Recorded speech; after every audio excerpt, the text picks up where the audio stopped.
श्री गुरुदेव दत्त. श्री गुरुचरित्र अध्याय 12. काशी क्षेत्री संन्यास. गुरु शिष्य परंपरा. ओम श्री गणेशाय नमः. श्री सरस्वत्यै नमः. श्री गुरुभ्यो नमः. श्री कुलदेवताये नमः. सिद्धयोगी नामधारकाला म्हणाले, नरहरीला त्यांच्या अंबामातेने संन्यास न घेण्याविषयी अनेक वार विनविले, पण त्याचा काहीही उपयोग झाला नाही. नरहरी तिला समजावीत म्हणाले, माते, तू मला थांबवण्याचा आग्रह करीत आहेस, पण शरीर हे क्षणभंगूर आहे, संपत्ती अशाश्वत आहे, मनुष्याला मृत्यू कधी येईल हे सांगता येणार नाही.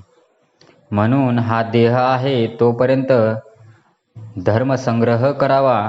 माणसाचे केव्हा काय होईल हे सांगता येणार नाही. मनुष्याचे आयुष्य क्षणाक्षणाला कमी होत असते.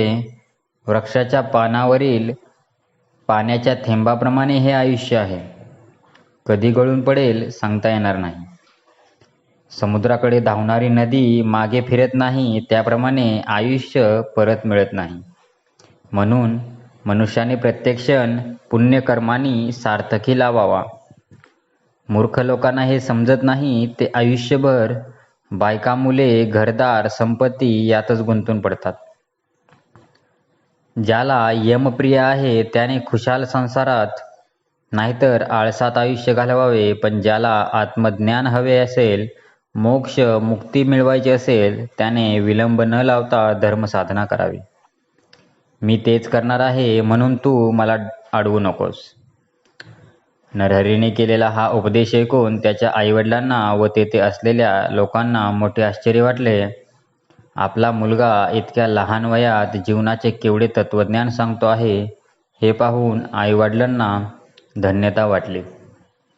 अंबा नरहरीला म्हणाली, बाळा, तू आमचे कुलदैवत आहेस. मला 4 पुत्र होतील असे तू वचन दिले होतेस, पण म्हणालास यावर माझा विश्वास नाही, त्याला मी काय करू? माझी तुला विनंती आहे, मला 1 पुत्र होईपर्यंत तू आमच्याजवळ राहावेस, मग मी तुला जाण्यास परवानगी देईन.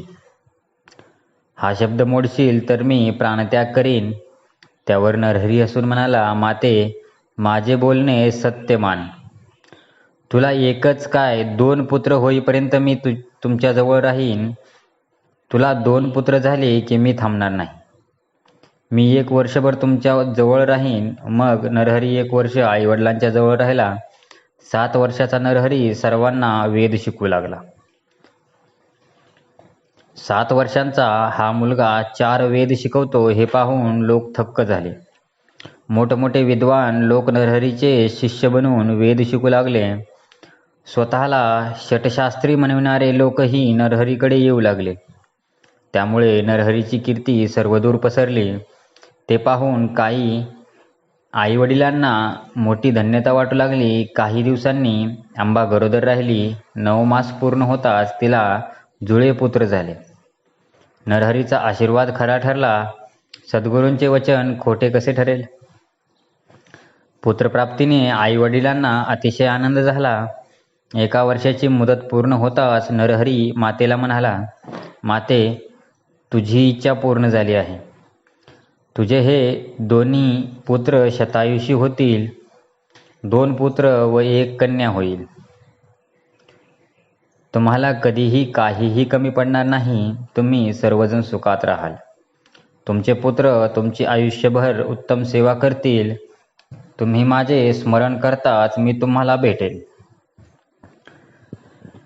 तुम्ही जन्मोजन्मी शिवाची आराधना केली आहे, त्याची भावभक्तीने प्रदोष पूजा केली आहे. सुखसमृद्धी, यश, कीर्ती, इहलोकी सौख्य व परलौकी मोक्षमुक्ती, कुळात सत्पुरुषाचा जन्म हे शिवभक्तीचेच फळ आहे. हे सर्व काही तुम्हाला प्राप्त होईल. आता मी 30 वर्षांनी येऊन भेटेन. आता मला जाण्याची परवानगी द्या. सर्वजण नरहरीच्या पाया पडले. सर्वांच्या मनात त्याच्याबद्दल अपार श्रद्धा होती. प्रेम होते, कौतुक होते, आदर होता. सर्वजण त्याला वंदन करून आपापल्या घरी गेले. नरहरी काशीला निघाला. माधव व आंबा त्याला निरोप देण्यासाठी गावाच्या वेशीपर्यंत गेले. तेथे नरहरीने त्या दोघांना श्रीपाद श्री वल्लभ व श्री दत्तात्रेय रूपात दर्शन दिले. त्या दोघांना धन्य धन्य वाटले. त्यांनी त्याला साष्टांग नमस्कार केला. नरहरी बद्रिकाश्रमाकडे निघाला, पण त्या अगोदर तो काशीला गेला. तेथे त्याने काशी विश्वेश्वराचे दर्शन घेतले. तेथे त्याने अत्यंत खडतर तपश्चर्या केली. नरहरीची तपश्चर्या, योग साधना, त्यांची संन्यास प्रवृत्ती इत्यादी पाहून त्या काशी क्षेत्रातील मोठमोठ्या तपस्व्यांना मोठे नवल वाटले. अनेक लोक त्यांचे दर्शन घेण्यासाठी येऊ लागले. तेथे कृष्ण सरस्वती नावाचे एक वयोवृद्ध ज्ञानवृद्ध तपस्वी होते.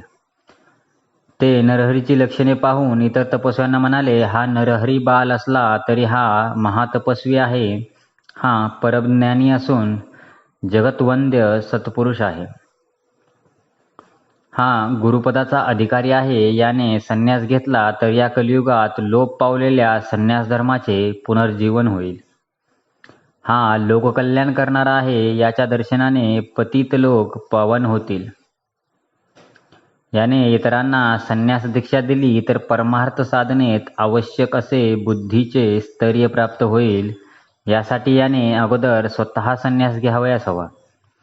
असे कृष्ण सरस्वतींनी सांगितले असता सर्व संन्यासी तपस्वी नरहरीला भेटून म्हणाले, या कलियुगात संन्यास घेणे निषिद्ध मानले जाते.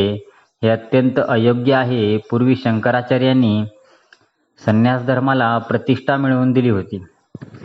तेच कार्य आता तुम्हाला करावे लागणार आहे. यासाठी तुम्ही ही संन्यास दीक्षा घेऊन या प्राचीन परंपरेचा उद्धार करा. नरहरीने ही विनंती मान्य करून कृष्ण सरस्वतींच्या विधिवत संन्यास दीक्षा घेतली. ते नरसिंह सरस्वती झाले.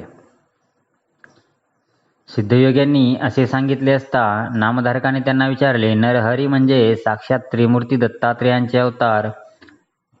ते गुरूंचेही गुरु, जगद्गुरू असताना त्यांनी दुसरा गुरु का केला?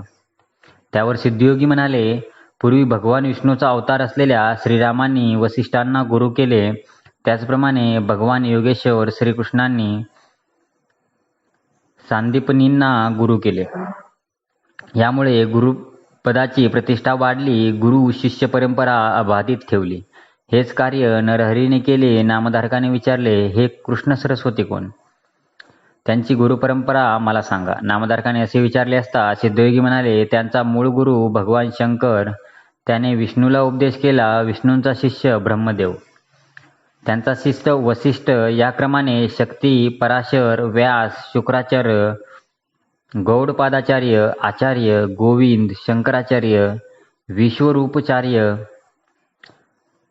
ज्ञानबोधगिरी, सिंहगिरी, ईश्वरतीर्थ, नरसिंहतीर्थ, विद्यातीर्थ, शिवतीर्थ, भारतीतीर्थ, विद्यारण्य, विद्यातीर्थ, मलियानंद, देवातीर्थ, सरस्वती, यादवेंद्र अशी ही श्रेष्ठ गुरुपरंपरा आहे.